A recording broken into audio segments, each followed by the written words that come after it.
I think it's very important that each one of us find threads of contact with our friends, our relatives, acquaintances, people in the world that have some inkling and some sense of the truth and can be drawn in by various avenues, various trains of thought.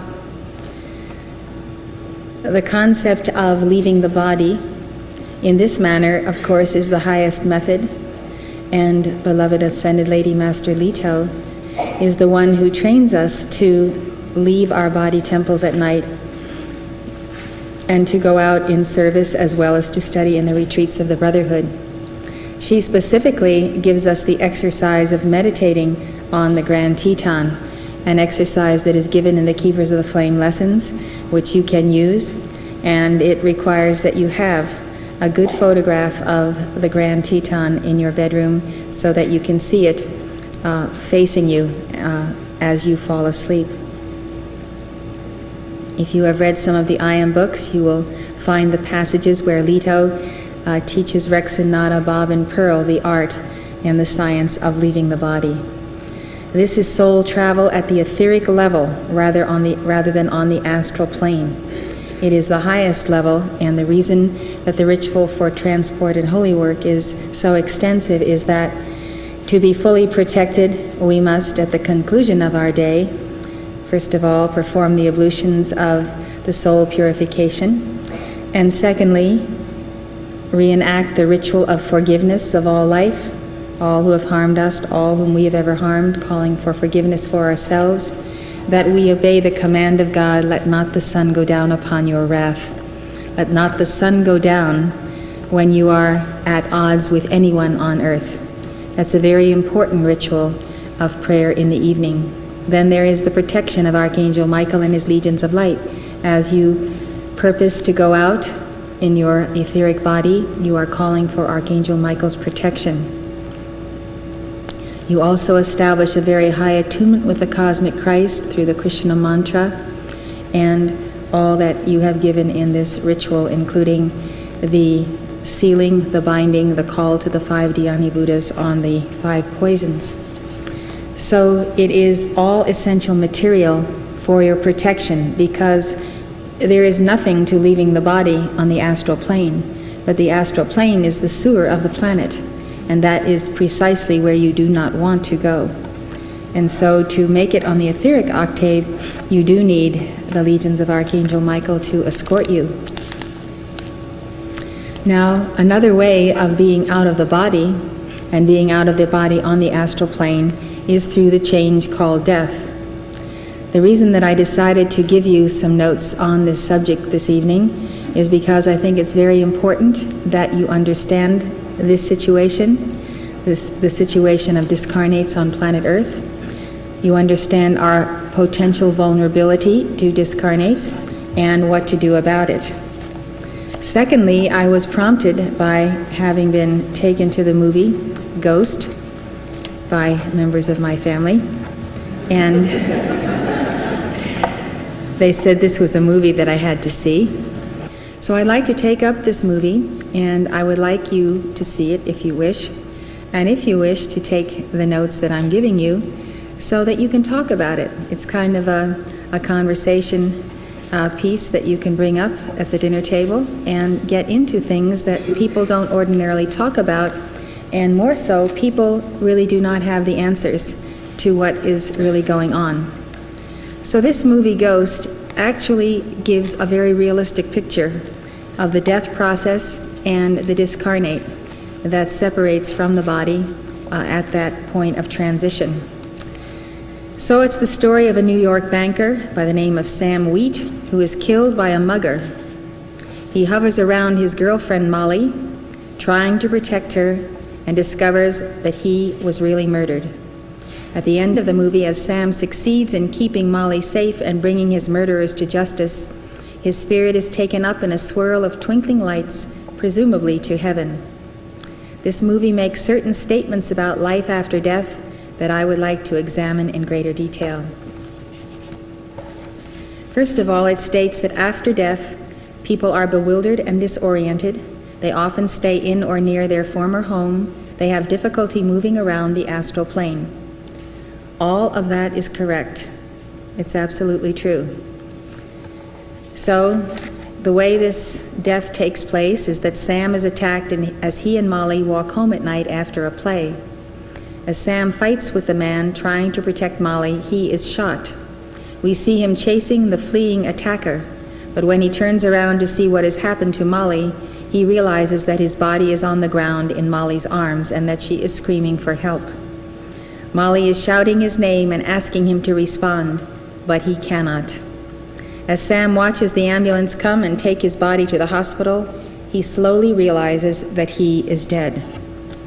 Now, there is a process whereby people go through the change called death that they do not realize that they have been severed from their body, that the crystal cord has been cut and the threefold flame burns no longer. Sometimes it takes days or weeks or extended periods of time for people to actually recognize that they have made the transition. Sam follows his body to the hospital and sits dumbfounded in a waiting room chair as Molly is told that there is no hope. This is a typical scene that you would see if you were either clairvoyant or if the Holy Spirit showed it to you of the passage of individuals from the screen of life. For the first few days after he dies, he stays in his apartment. He cannot go through doors unless people have opened them. Sam attends his own funeral.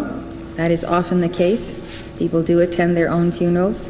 It's almost like a necessary process of, just as it's necessary for loved ones who remain to recognize that there is a finality here and a parting. While he is at his own funeral, he is shocked to see a woman across the graveyard waving to him. She walks through a tombstone, and Sam realizes that she too is in the realm of the dead. At his apartment, Sam tries to communicate with Molly, but to no avail. He tries to touch her, but ends up walking through her. He just sits in the windowsill or in the corner like a forlorn child, unable to make himself heard. This is quite a bit like it feels to suddenly find oneself without a body on the astral plane. As you know, we do have a Friday night service that we regularly attend all over the world as Keepers of the Flame. This service was inaugurated in a dictation by the Goddess of Liberty, whose statue stands in New York Harbor, and whose retreat of the sun, the Temple of the Sun, is over Manhattan.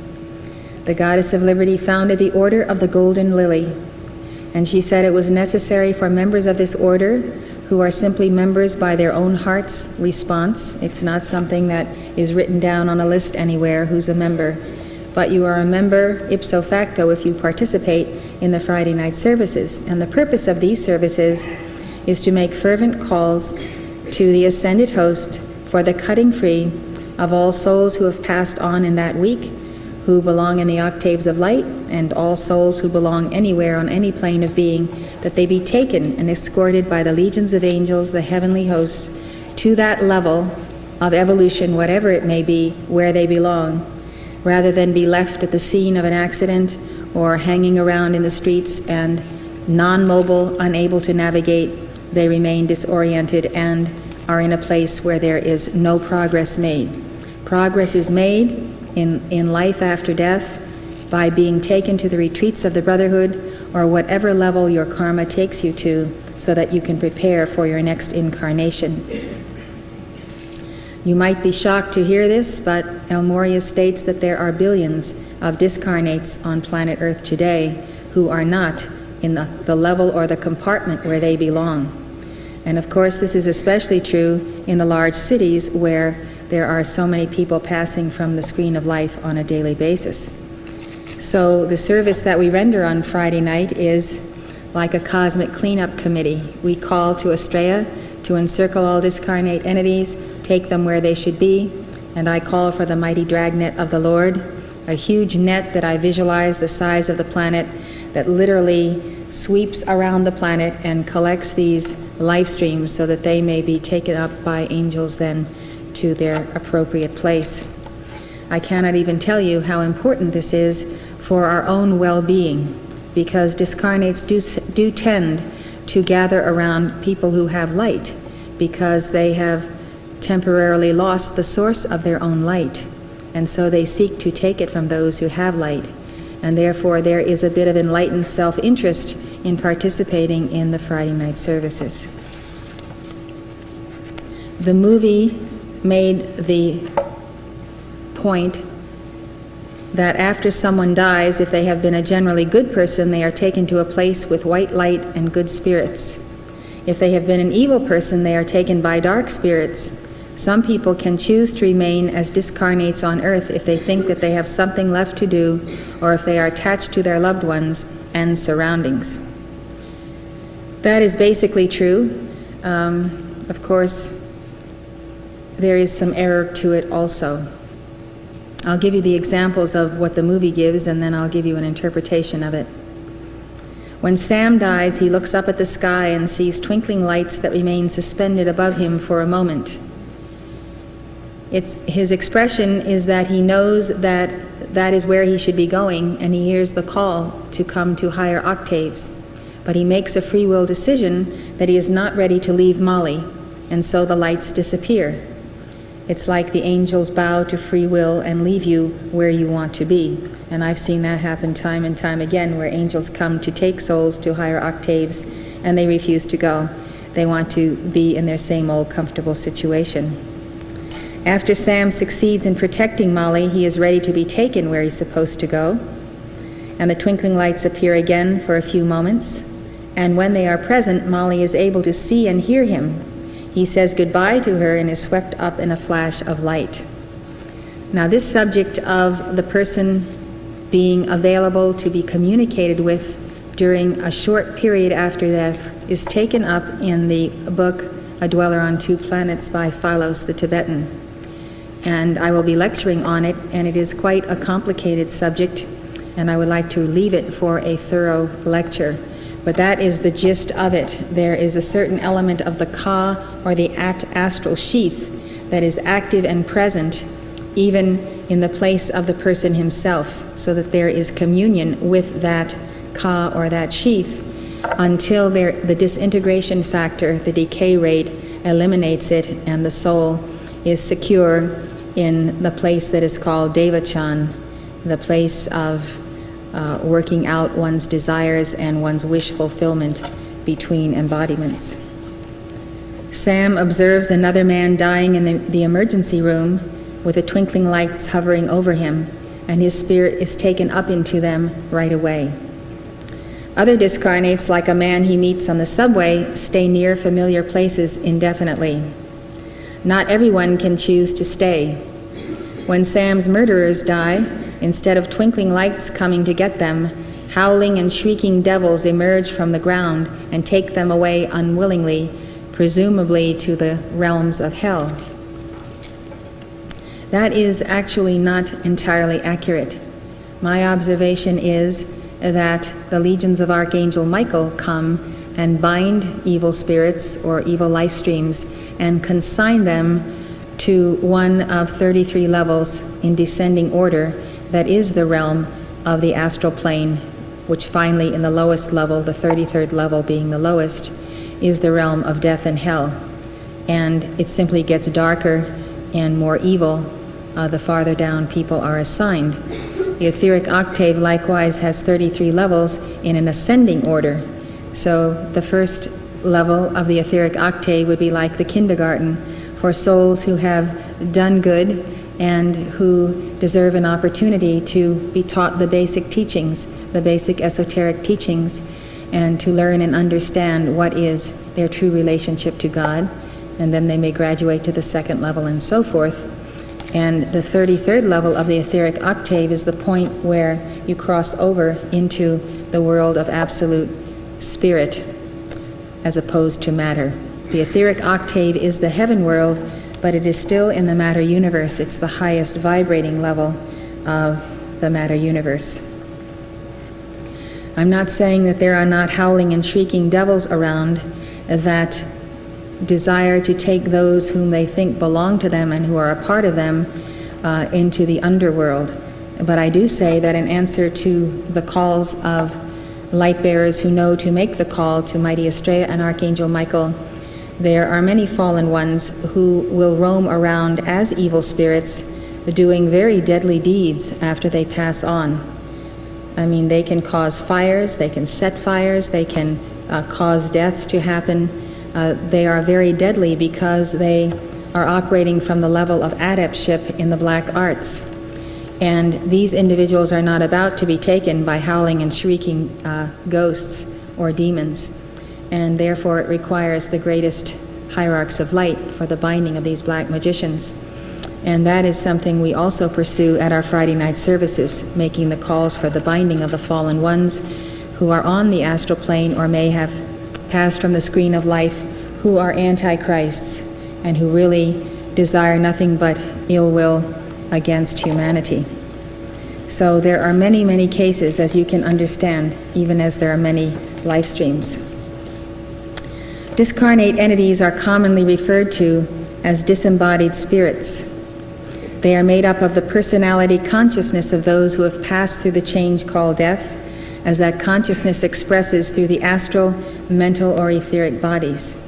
When a person passes on and has not earned his ascension, which is the goal of life, he must prepare to return to embodiment again. More advanced souls are taken to the etheric retreats of the Great White Brotherhood between embodiments to learn how to further develop their existing talents and to acquire new talents for future service.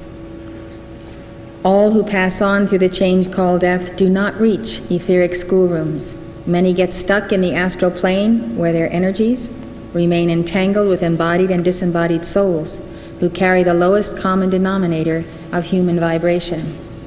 Some life streams have such a heavy karma that they reincarnate from the astral plane. They never go anywhere, they do not advance spiritually, they come back basically as they were, with the same habits, the same desires, the same momentums. So you see how important it is to pray for those who pass on in our families, that they be cut free by Archangel Michael and Mighty Astrea and taken to the highest place possible that they can be taken to, because it seems such a long and arduous task if one is going to re-embody and basically do the same thing over and over again. And the hope of progress is in the Master's retreats.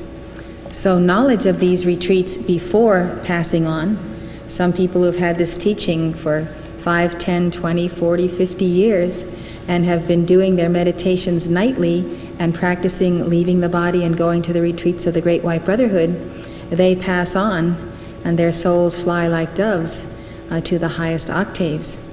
So you can see the difference, and you can see with a profound compassion how this teaching needs to be spread so that we can help people and prepare them. There is the Tibetan Book of the Dead that prepares individuals and souls to go on. There are prayers that are read to the dead for consecutive days, guiding the one who has left his body and actually preaching to him not to fall into dark vibrations. So we know that one thing is sure for all of us, and it's not taxes alone. It's death itself, and that transition can be made in the highest light, entering the resurrection, or it can be a very unpleasant experience. Those who are overly attached to earthly things, such as family, position, unfulfilled desires and ambitions, or personal involvements, they are so much a part of the world that when they pass on, their spirits are not free to rise into the many mansions in the etheric realm that God has prepared for those who love Him. Another situation you have with the ritual of the burial of the body is that the light remains in the body, the soul tends to be attached to the body, and then you have loved ones remaining who hold on to the person, continue to look for them, to want to see them, to want to hear them. They go to spiritualistic seances to receive messages, and so they exert such a strong pull upon the life stream that he can scarcely get free. The Ascended Master way, and the way it was done on Atlantis, was cremation, and it is cremation today, and all keepers of the flame receive the suggestion, if it is their wish, to make certain that in their will there is the statement that they are to be cremated, so that well-meaning family members do not change that situation after the fact, and therefore bury the body and cause a prolongation of the disintegration of the body, the cells, and hence the light that is in the body and the cells.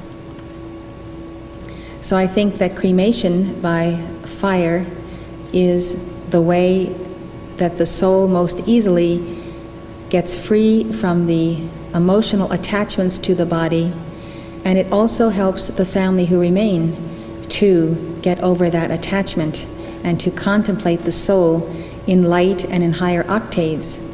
Of course, I think you know that the ritual of burial is tied to the doctrine that when Jesus Christ comes in his second coming, he shall raise all from the dead, and their bodies will rise, and they will join him in the resurrection physically.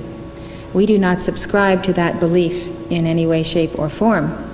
But those who do would find it absolutely catastrophic to know that a loved one's body has been cremated.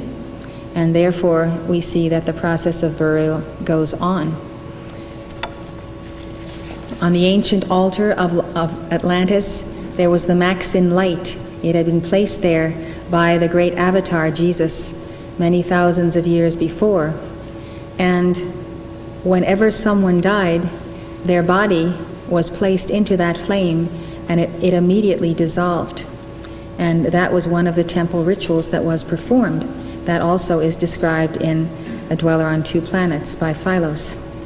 It's a very interesting study because it shows how ancient is the rite of sacred fire as the repository for matter, physical substance that is tired energy. It is tired material, and it needs to pass through the flame, recycle back to the great central sun, be repolarized and recharged, and used again in creation. That, of course, is why we pass through the change called death, because the bodies we wear have become used, and they have become tired, and it is time for all of their atoms to recycle in the great central sun. I personally believe that in the days of plague, of cancer and AIDS and so forth, that it is not wise to bury bodies, the bodies of the sick. I believe that there is possibility of contamination through underground streams, rainfall, groundwater, and that these are deadly diseases that, who knows, can be transmitted in that way.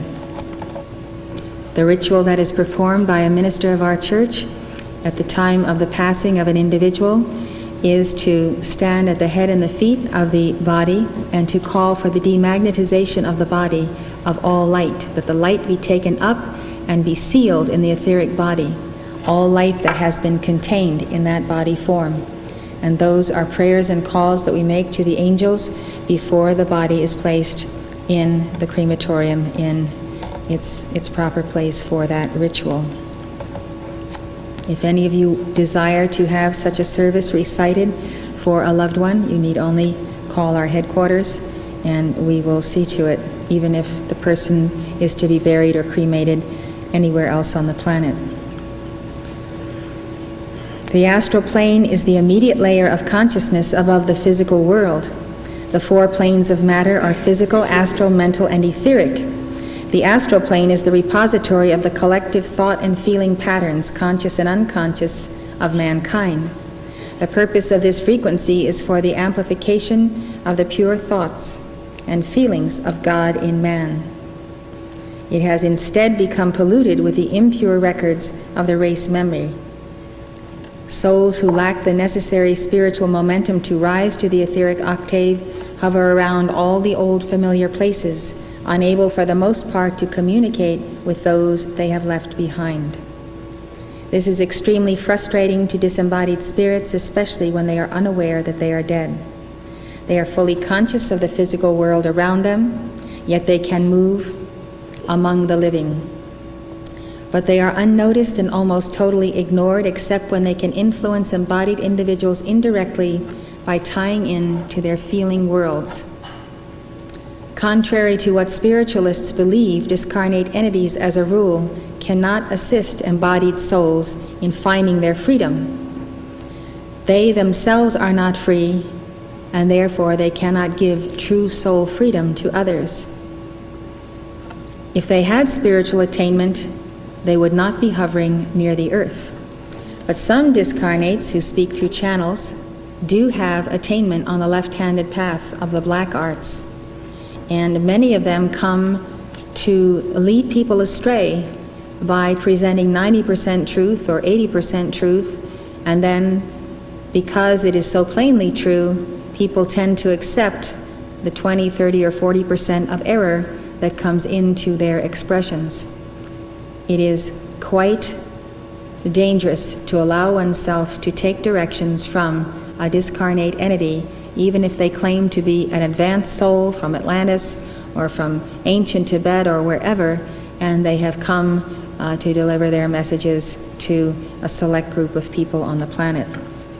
So this is the difference between channeling and receiving messages from disembodied spirits who have hung around, and taking a dictation through the Holy Spirit from the Ascended Masters, who are God-free beings.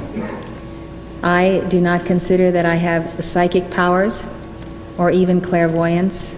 I consider that what I have is the mantle of the messenger, and that my dictations are taken through the agency of the Holy Spirit. The mantle is a grid of light that is around me to protect me from receiving teachings or dictations from any but the ascended hosts of light. In fact, it is not lawful. It is against the rules of my messengership as given to me by the Ascended Masters to in any way be talking to or receiving messages from discarnates.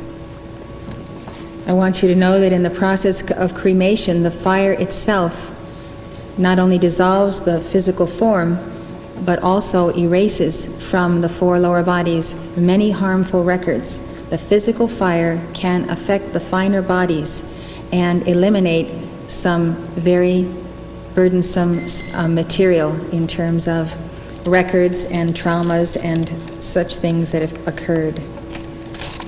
One of the things that I do as part of the service on Friday nights is to make calls for the souls who have passed in our organization during that week.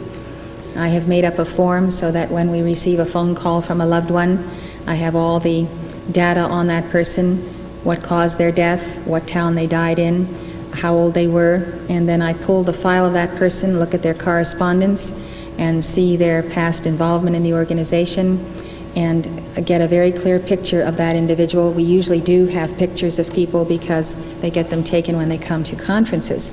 So I can look right at the person, and then at my altar I make calls. I've observed every kind of amazing condition with individuals who have passed through the screen of life, and I'd like to give you a few examples of these. Some souls are taken directly to octaves of light by angels before I even make the call. They have such a momentum in their decrees and in their service and their love of God that they have simply gravitated to that plane that they are already native to. But others, who may have been keepers of the flame only a short time or may have an extraordinary degree of karma, are trapped. They don't have enough attainment to make it to octaves of light on their own, and they actually wait until someone in embodiment makes the calls to the angels to go and rescue them. This is the true concept that we find in Catholicism of praying for the dead, and that is what the wake is intended for, prayers for the departed one, that he be received by the Blessed Mother and taken to higher realms. I have found that some souls go willingly with the angels when they arrive, and others prefer to remain behind in familiar surroundings. Sometimes I project my presence to that individual and make a very strong command for the soul to receive the angels of light, for the soul to accept Jesus Christ as their Lord and Savior, and to bend the knee before the living God. When I give that command, many are totally obedient and do it, and welcome the angels and are received, and they go on. In cases where individuals have devoted their life to evil, they continue to work harm while on the astral plane, and they are forcibly bound and taken by angels so that they cannot work further harm. I have seen that in individuals, and it is astounding to me what harmful work these discarnates can do during the brief period that they are loose before they are bound by the angels. and taken out of the way of being able to commit any harm at all. And I have seen some just horrendous things happen through such life streams, and that is why I counsel all keepers of the flame and my staff to give a daily round of calls to Astral. It is 1014 in the decree book, and you have it in the Heart, Head, and Hand booklet. The circle and sword of blue flame, given daily. Give it 3 times, 9 times, multiples of 3 or 9. We give them 36 times daily, have done so since the founding of our organization. It's a daily ritual that is done in the evening before retiring. It keeps people absolutely clear and free of discarnate entities, as well as entities of their own habit patterns. We all have various momentums, and there are always entities around to tie into those and attach themselves to us.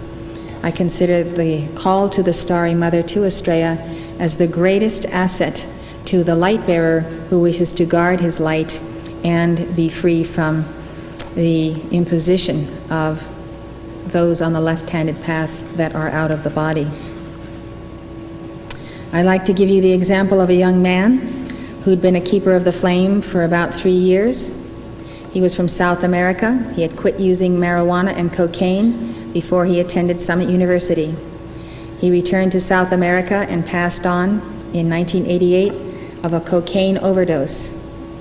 The overdose may have been an accident, or it may have been given to him by someone who intended to kill him. He was robbed after he died. As soon as I heard about his passing, and sometimes I don't get word because the family is not connected with the church, and word reaches me sometimes weeks and months after the passing of an individual. When I found out about it, I called to Archangel Michael and the Blue Lightning Angels to go and find him on the astral plane and to take him where he belonged. I called for the all-seeing eye of God to place a ray of light on him so that he could be found. The astral plane is simply unfathomable depths of darkness. It is not easy to find people, to find missing persons on the astral plane. My call is always that the angels will take the person to the proper place of learning and preparation. Well, he was found sitting in a bar on the astral plane. He had been partying since he died. When the Blue Lightning Angel approached him, he realized that he was dead. This is months after he passed on. He became hysterical. How did he recognize the Blue Lightning Angel? Because he'd been in our activity for 3 years and made calls to Archangel Michael. That is more than I can say for some discarnates. They don't even recognize an angel when they see one. So the angel, mighty in the Lord and powerful, took this beloved soul, put him to sleep, and set him in a place, a retreat for those who need a rest and a reintegration with their 4 lower bodies, and who need to be disassociated from the event of their passing so that they can go on with their evolution. They need rest, and they have a type of rest, even though it's not in the physical body. So they may be resting there for days, hours, weeks, months, or years, depending on the healing process that needs to go on. And so that is my last contact with this person. He was taken where he needed to be, and it was a forward move for him to realize that he was not among the living, but among the dead, to go through the process of the shock, and then to be put in a place of the healing of his inner self. The next example was the case of a teenage boy who was killed in a car accident. He was the son of a church member, but not a member of our church, but very familiar with the teachings. At the time I made the calls for him specifically on taking up of his soul, it was several weeks after the car accident. Now, various individuals had made calls on his behalf and prayers were given, but for whatever reason, he was still at the scene of the accident. He could not move, he could not get away, and whatever the great law dictated, I don't know, but he could not be taken until the time came when I made the calls. When the angels came to him, he stood up, and he recognized them because of his knowledge of the teachings. He asked them to take him where he was supposed to go. And they took him to a special retreat in the Rocky Mountains in Colorado, over the state of Colorado. This is a retreat that I had not known even existed before I made this call. It is a fairly new retreat, part of an ancient retreat, but an entirely new wing, shall we say, of the retreat that is specifically dedicated to teenagers who have died violent deaths or drug-related deaths. There he joined other teenagers for rehabilitation. Inhabitants of this retreat are assisted in adapting to the shocking experience of suddenly being out of their bodies. Now you can know, all of you who are here, that when you hear of teenagers that pass on for these reasons, or even those a little older passing on from AIDS, that there is a place where these people can go, and that it is very important that you make fervent calls to Archangel Michael. Do so in a novena. You can do a novena to Mother Mary. That is a 9-day ritual of prayers where each day you come back daily, light a candle, and say the calls to Archangel Michael or Astral for that one to be taken to that level. Another example of calls that I have made was for a single woman who lived alone, was in her late 30s. She was a photographer and had been a keeper of the flame for about 10 months. She was shot in her apartment. There was no robbery or sexual abuse, and the motive was unknown. When I made calls for her, she was on the astral plane in the city where she'd lived. She was attempting to make her way to the teaching center in that city, but she was roughing it in the astral plane. She was actually holding on to a railing to keep herself from being swept away by the tides of the astral plane. I called to the angels, and blue lightning angels and seraphim cut her free. She cried in relief when she saw them coming to rescue her, and she was taken to octaves of light. The next case is a woman who was a keeper of the flame for 4 years, who was a hemophiliac, and she died of AIDS received from a blood transfusion. She was on in years, and when I made calls for her, I discovered that she was already on a certain level of the etheric plane. She was in the body of a little child, and she was running through meadows of grasses and flowers, enjoying herself. This type of activity, where we can experience the childhood of our souls again, is a healing process and a transition period, preparing the soul to re-embody and to be delivered of the scars of such a death. She had balanced 23% of her karma. She had karma which could only be paid off through her passing in this manner, so the very nature of her passing was just according to the law of karma, because she paid off a heavy weight of karma and record. She will be given the opportunity to re-embody and to continue working toward her ascension. She was a very sweet soul. She sent me her picture and told me that she was dying of AIDS, and I kept the vigil with her as this process came about. Another person, at the age of 60, a woman, passed on. She had attended 7 conferences and seminars, was a keeper of the flame for 4 years. When I made calls for her, I found her stuck in the astral plane. She was surrounded by sympathy, self-pity, and therefore tied to discarnates of the same vibration. She was sitting with a group of gossiping ladies. When I observed this, I once again projected my presence to her, and I said, "I am here, and you must listen to me, and you must go with the angels who have come to take you." And she looked at me and the angels and said, "Why are you here?" She remembered and said, "Oh, I know why you're here. I have to go with you." She turned to the other ladies and said, "I have to leave now. I'm going to a better place." Now, these 2 ladies, who were discarnates of a much lower order and were in the astral plane for their own karma, they said to her, "We'll see about that. You won't be happy there." They were trying to talk her out of going to the higher octaves. And this is what happens when people get stuck in the astral plane. There's a tremendous pull by other discarnates to keep you there.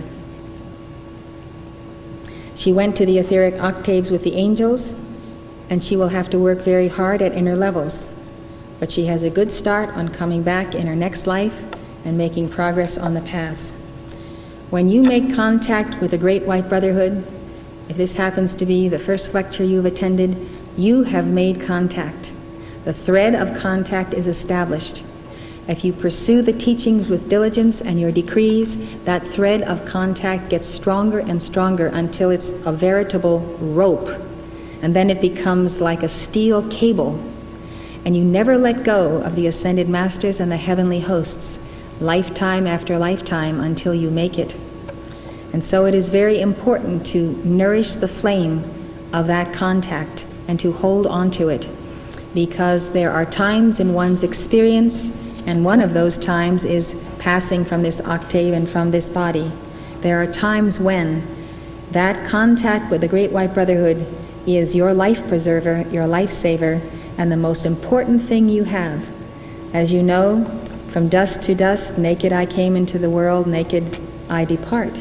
We take nothing with us but our light and our attainment and the deathless solar body that we have woven. Your Keepers of the Flame lessons tell you about the weaving of the deathless solar body that you need to enter higher octaves. It's called the wedding garment in the Bible. But you have to remember that there are some things that are of ultimate importance in your life, and all of the passing fancies of life, all of the possessions that we can fascinate ourselves with, all of the new this and the new that, it doesn't go with you. Everybody else gets their mitts on it, and you go naked as a soul back to the Lord. And at that moment, the most priceless possession you have is the thread of contact with those elder brothers and sisters who can assist you in your journey. There was a communicant of the church, had been a member for 14 years. She died of cancer at 65. She was already in the octaves of light when I made calls for her. She was attending classes in the etheric octaves to prepare for re-embodiment. She didn't have too much momentum on decreeing in all those years, but she passed on with 35% of her karma balanced. The last time I saw her, she looked well, but she told me she wasn't long for this world, and that she had karma and she would be returning, and she hoped to be re-embodying at the retreat in Montana.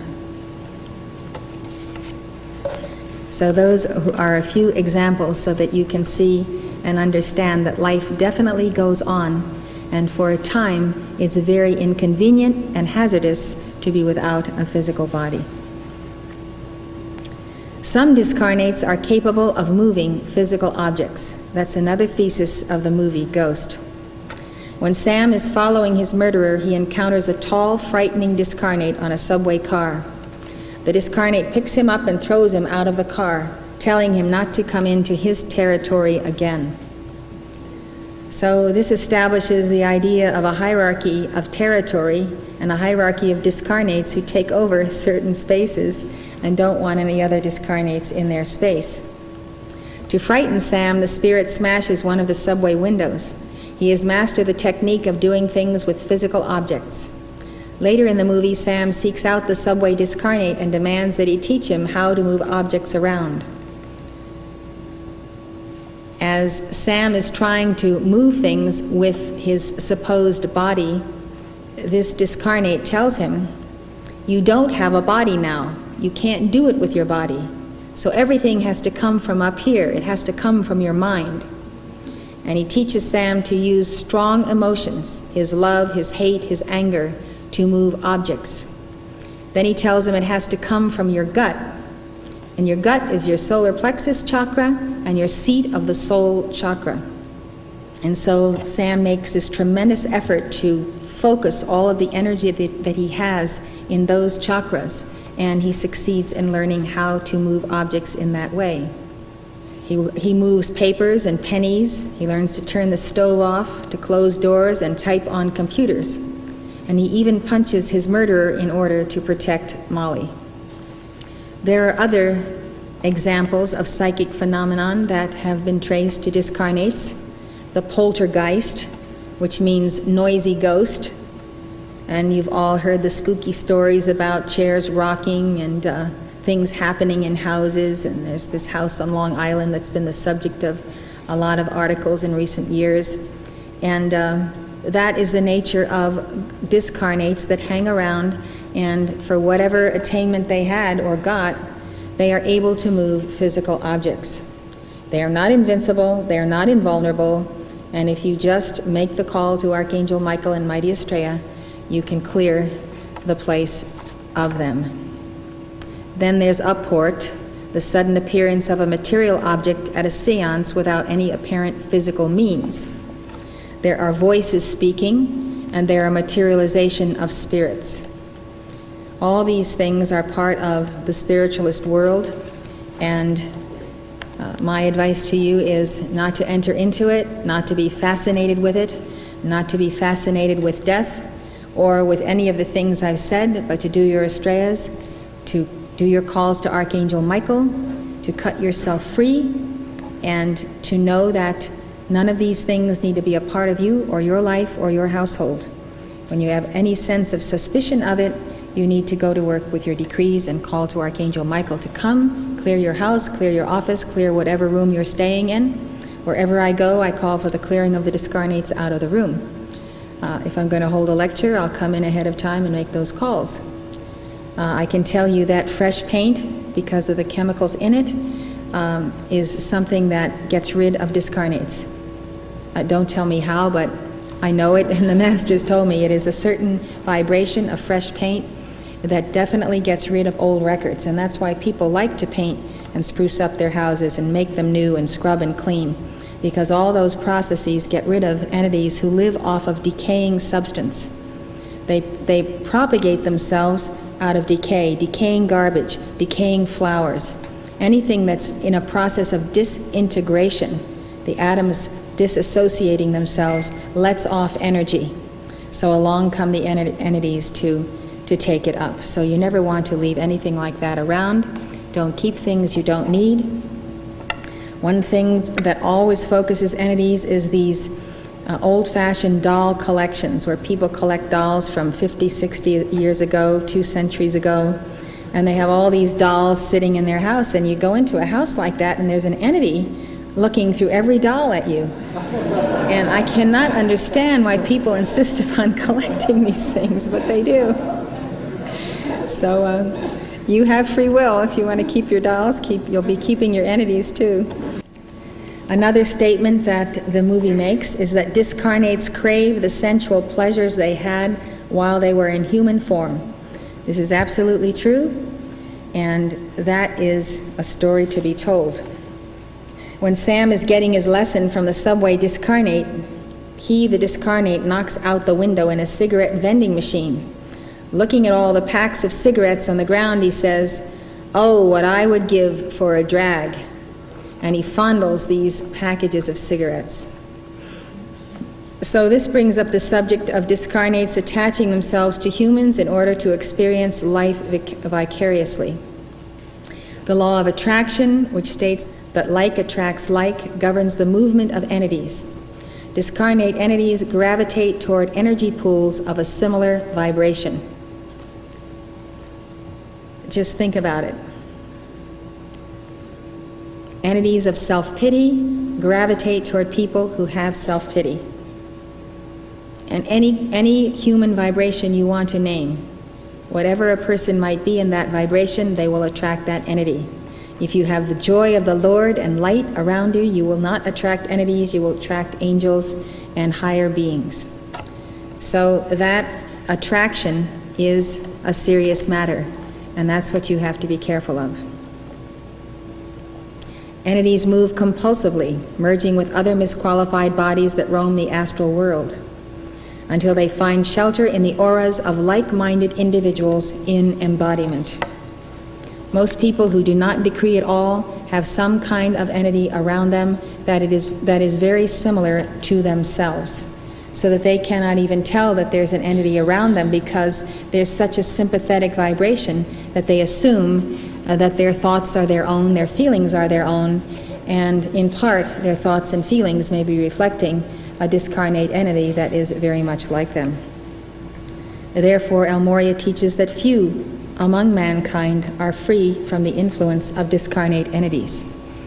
Now, when you enter the path of light, and you're going to accelerate and you're going to move forward, then the discarnate entities that have been around, perhaps they've been around you for lifetimes, feel threatened, and they try to remove you from that path and get you to not do your decrees, stay away from services, and get farther and farther away from that thread of contact that you've established.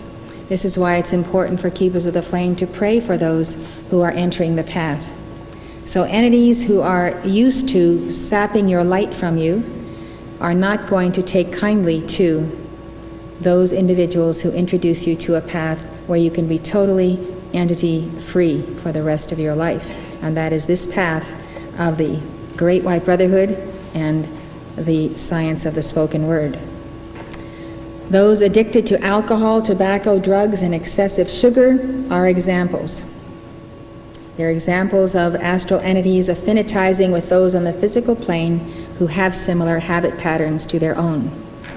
Bars and hangouts of drug users are literally packed with discarnates who attach themselves to those who are taking in these stimulants.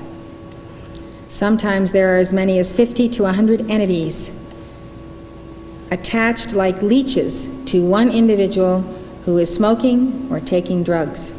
And by attaching themselves to that person's emotional body and their central nervous system, they can experience smoking that cigarette, taking that drink of alcohol, taking that shot of cocaine or whatever. Entities crave the sensual pleasures to which they were addicted before losing their physical bodies. They often tie into the back of the neck or the spinal column, where the most energy can be gotten. By so doing, they vicariously enjoy the pleasures to which they are accustomed. This transfer takes place as the result of the merging of the astral bodies of the discarnates with the astral and physical bodies of the incarnate individual through the sympathetic nervous system. The desire of an individual for a drink, for alcohol, is therefore multiplied as much as 1,000 times by the desires of the entities. I now have given you the definition of addiction. The reason why people find it impossible to stop smoking, stop drinking, stop the sugar habit, stop the drug habit, and even when they know they may die of AIDS, of being completely careless and carefree in their sexual habits, contracting AIDS, etc., is because these demons and discarnates tie into them and urge them and goad them to engage in their old addictions and habits.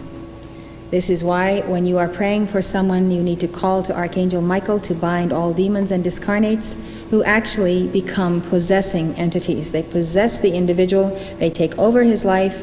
He cannot exist unless he goes out and has a smoke every 2 hours. Impossible. He cannot exist. He wants to stop, but he can't stop. When you come to the feet of the Ascended Masters and you call for their help and their intercession and you give your astrayas and you make your determination, you'll be surprised what miracles will happen to you, how you can be immediately free of these harmful substances because the legions of light take from you all those entities. Free of those entities, all you have left to deal with is your own desire. And you can work on that with your decrees and your determination. Another thesis of the movie is that discarnates can talk to and sometimes use the bodies of spiritualist mediums or psychics. Discarnates can be obnoxious and refuse to leave the mediums or psychics alone. That's what comes up in a very humorous sequence of scenes where Sam goes to a medium in order to communicate with Molly. So it's absolutely true. Spiritualists, mediums, or psychics can definitely give messages from discarnate entities to whoever wants to hear them. We don't pursue that practice, and we recommend our students do not, because it simply ties you into the astral world. It ties the soul who should be going on to another mansion in our Father's house into a sympathetic and symbiotic relationship to yourself. When people pass on, it is the will of God, or it is their own free will if they have destroyed themselves in one way or another and created their untimely death. But death is a finality, and we have to surrender our loved ones because they have places to go and work to do, and we have to continue living, as hard as it is. So, anyway, Sam has to solve the murder of himself because Molly knows the murderer and does not suspect him and is friendly with him, and Sam is concerned that his murderer will now murder Molly.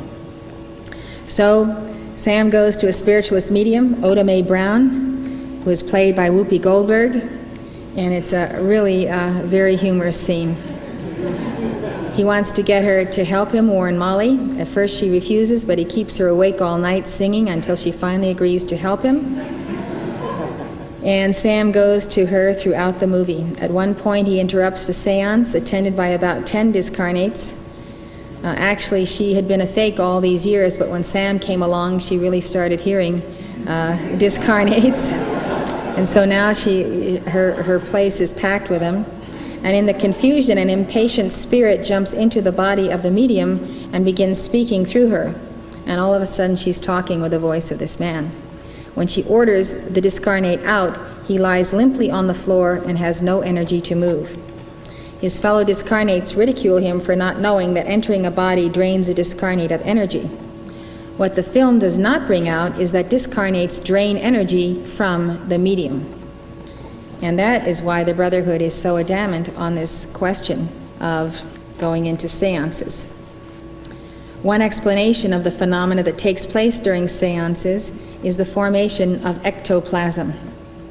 Ectoplasm is described as a mysterious, usually light-colored substance that is said to exude from the body of a spiritualist medium in a trance and may then take the shape of a face, a hand, or a complete body.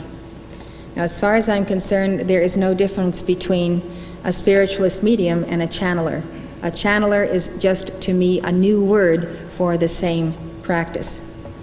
And I want you to know that I am not judgmental of either spiritualists or mediums. I know many people engaged in this service who are dedicated to it, and I love them and I bless them, but I simply say that the practice is dangerous.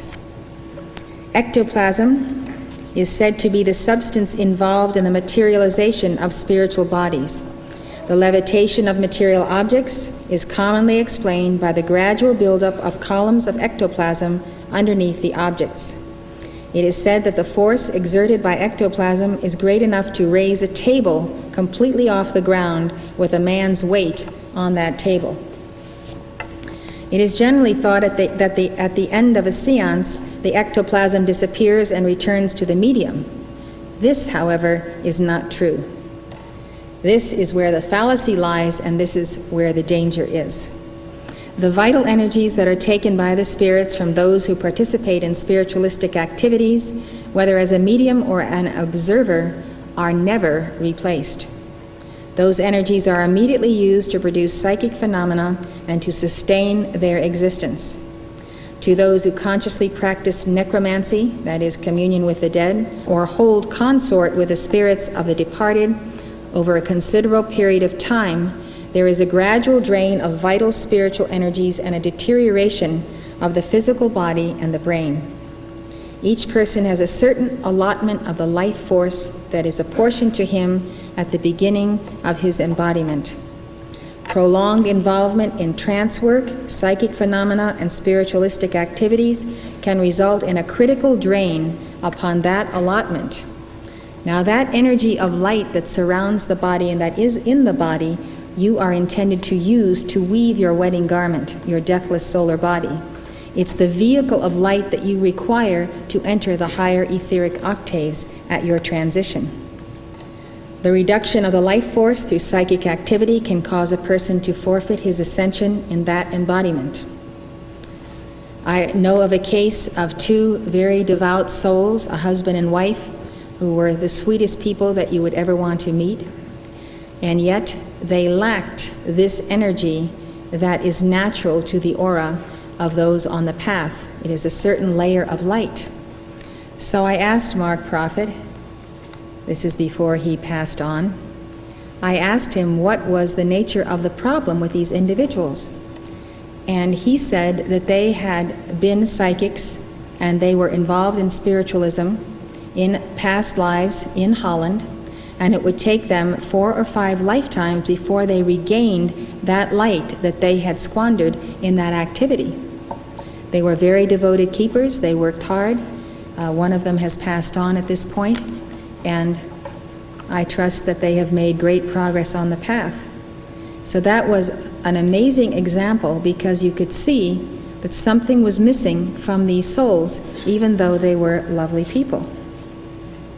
For this reason, the masters have cautioned their students against the extreme dangers of taking dictations from or channeling astral entities purporting to be masters, adepts, or ascended masters.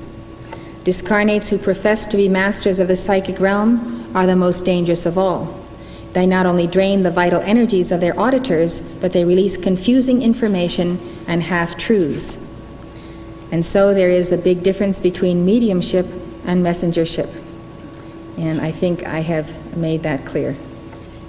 Messengers do not, as a rule, give what are known as life readings, except it be directed by the Ascended Master who is sponsoring an individual life stream, and that individual will learn from understanding his past momentums of good and of attainment, as well as his past mistakes.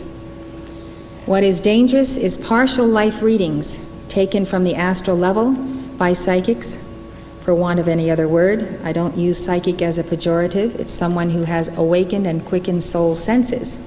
But if the soul is awakened, the soul must rise and become one with her Christ self. So I have seen more people who have had life readings, who have come to me with a great burden that they were this or that or the next person or did this in a past life. And in order to clarify their path and assist them, I have gone to El Moria to ask him whether or not they were thus and so in their past life. Many times they were never that person at all, but since they visited someone who did a regression, they have believed it ever since and gone around with a burden that wasn't even theirs to carry, or with illusions of grandeur that are totally ridiculous. So I tell you, until God, the Holy Spirit, and an ascended master reveals to you a past life, because the time has come for you to deal with that karma, leave it alone. Just go ahead and do your violet flame and transmute the records, study your psychology, and don't be curious about it. You are who you are, which is the sum total of all your past lives today, and it's not necessary to dissect previous embodiments until it becomes a point of initiation from a master. The worst part of it is if that when it is a real past life and the individual is totally unequipped to deal with some horrendous circumstance, it's not time for this to be opened up. They are not ready for it. And so it's like forcing a flower. It's very unhealthy. The path of the ascended masters leads to the ascension.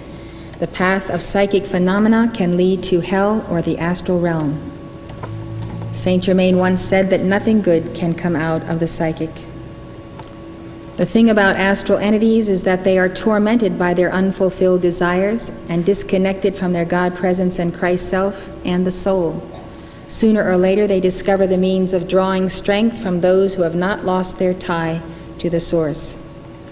They can get your energy if you overload your body with sugar, for instance, and you get so yin that you are open, and that energy of light is actually coming out of you, and therefore can be taken by entities.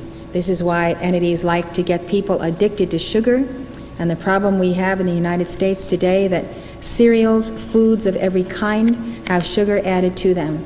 You need to read the labels on all of the food that you buy and recognize that sugar comes in many guises: lactose, fructose, corn syrup, molasses. There's a whole list of things you'll find in products, and the word isn't sugar that is used for them. And so you need to be aware that it is deadly, and it does weaken you, and it does make you susceptible to the astral plane and to entities. And that is why sugar is an addiction. And that's why you have to make calls to be cut free from it. There are two ways that entities derive their energy. First, through the conscious, willing cooperation of people on earth, specifically when individuals gather in a seance and invite the spirits to commune with them. In this case, the vital energies flow to the disembodied one over the thread of contact established by the attention of those in the circle. It is cosmic law that wherever you place your attention, there your energy goes. I used to know this very sweet little lady who was in Illinois, and she had been in this activity many, many years in Clare Prophet, and she was a spiritualist medium. And I can remember when we visited her in her home in Illinois, and she dedicated her life to receiving messages to entities and had her circle of people who would come to her seances. And she was bound and determined that this was a lawful calling, that she was helping all these discarnates receive comfort, receive teaching, receive healing. It's like she held consort with them. She invited us to stay overnight in her home. We respectfully declined.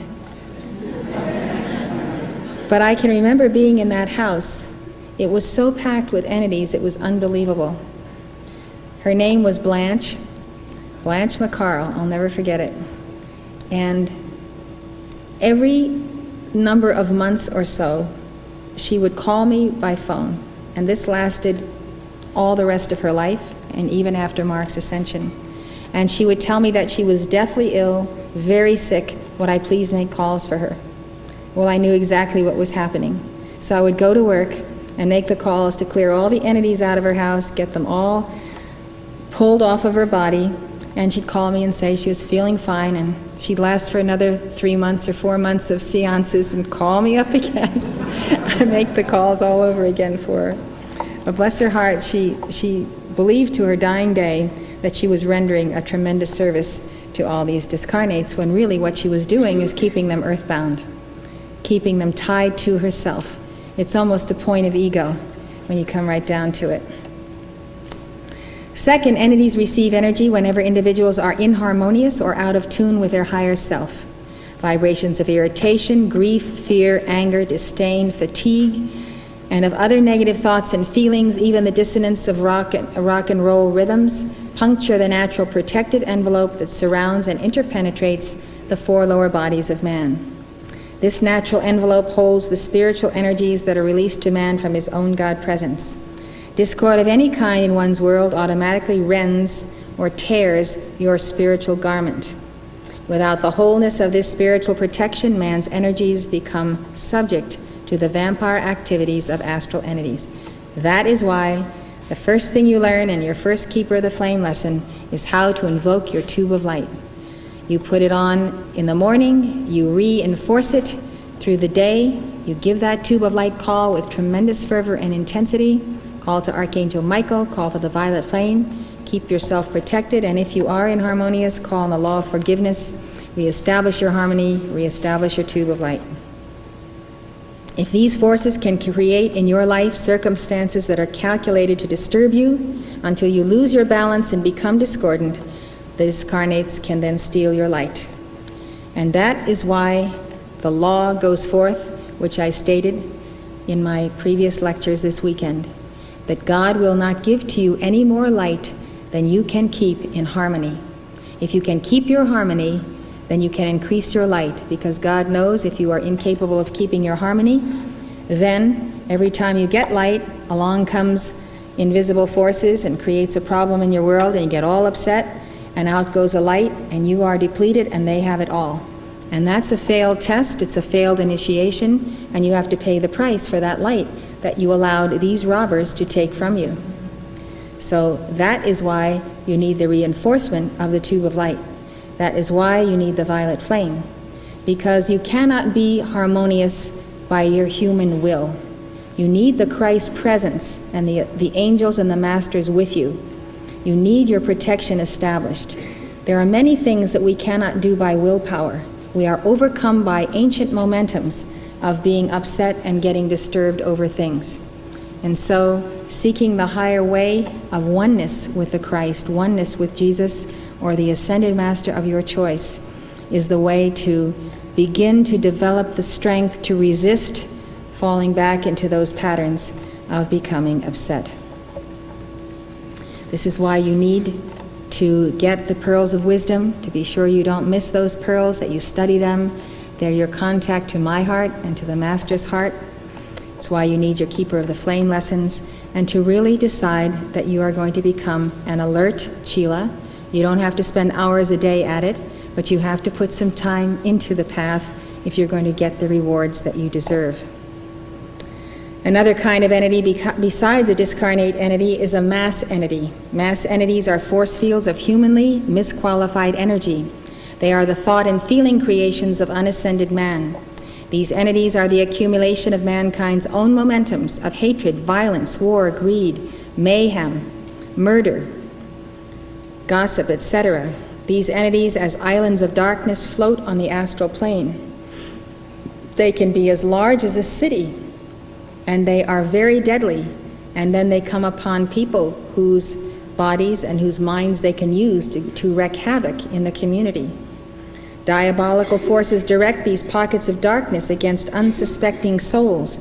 Acts of crime diagnosed as temporary insanity are sometimes brought about when vortices of vicious energy are focused upon the auric fields of unsuspecting or negative individuals.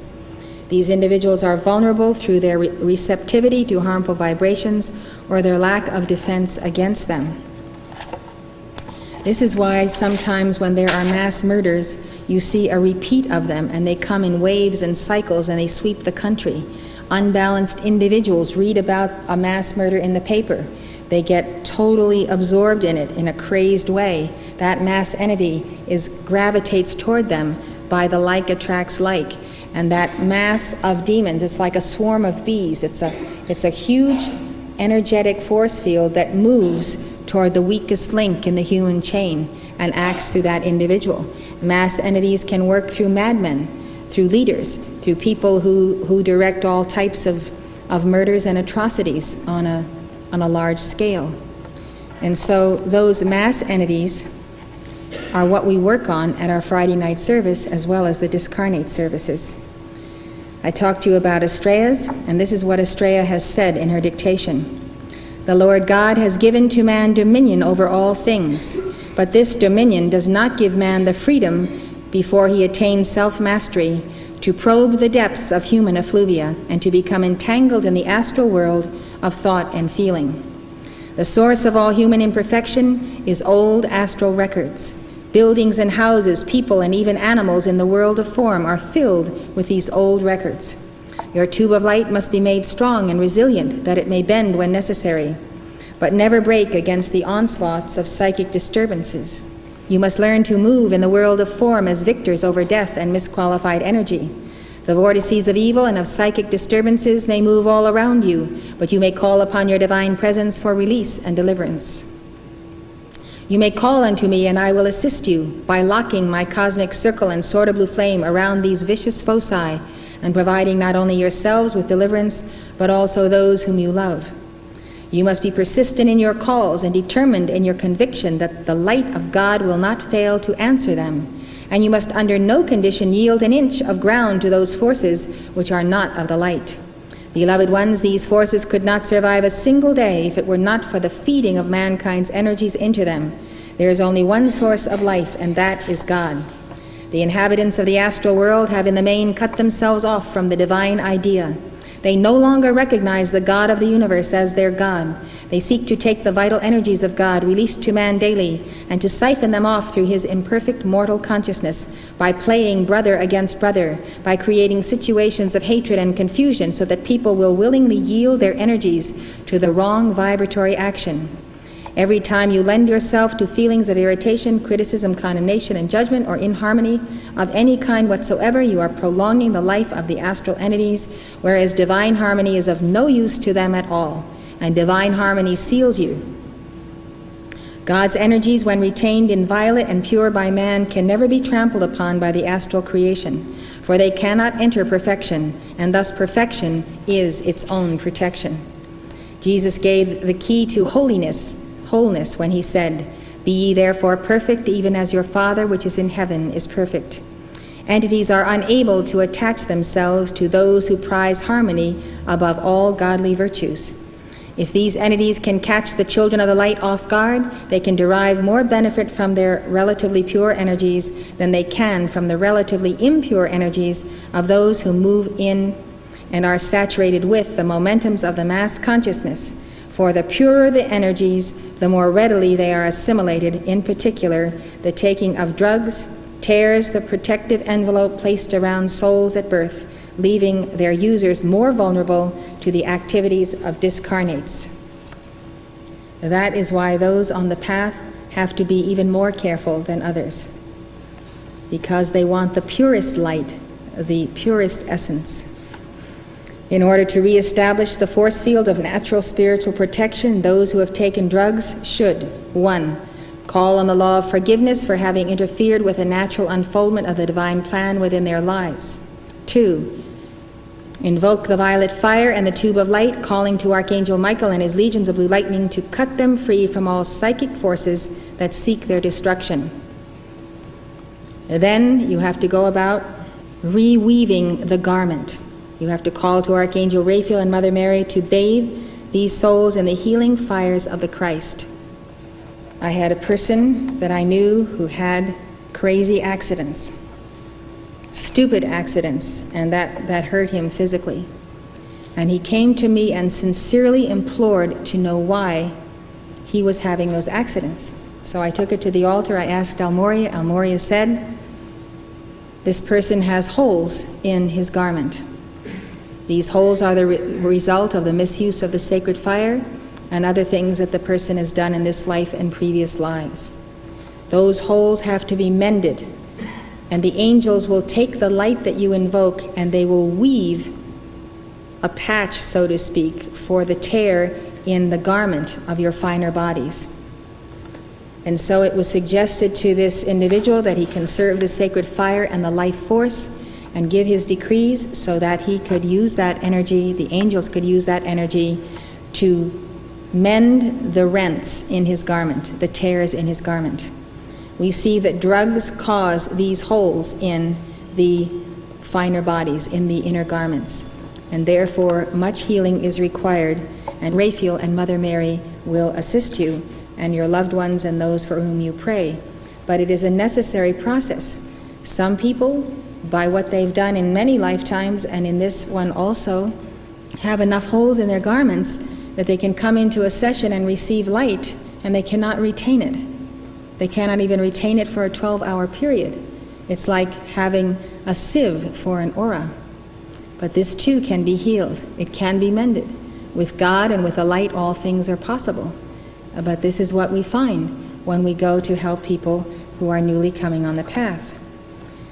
Alcoholics, drug addicts, chain smokers, etc. are not the only victims of the wiles of astral entities. Entities have a trap for every type of human consciousness, even for those who call themselves the elect of God. The vibrations of spiritual pride can also attract to the aspirant the most deadly type of entities who seek nothing short of the destruction of the soul in hell.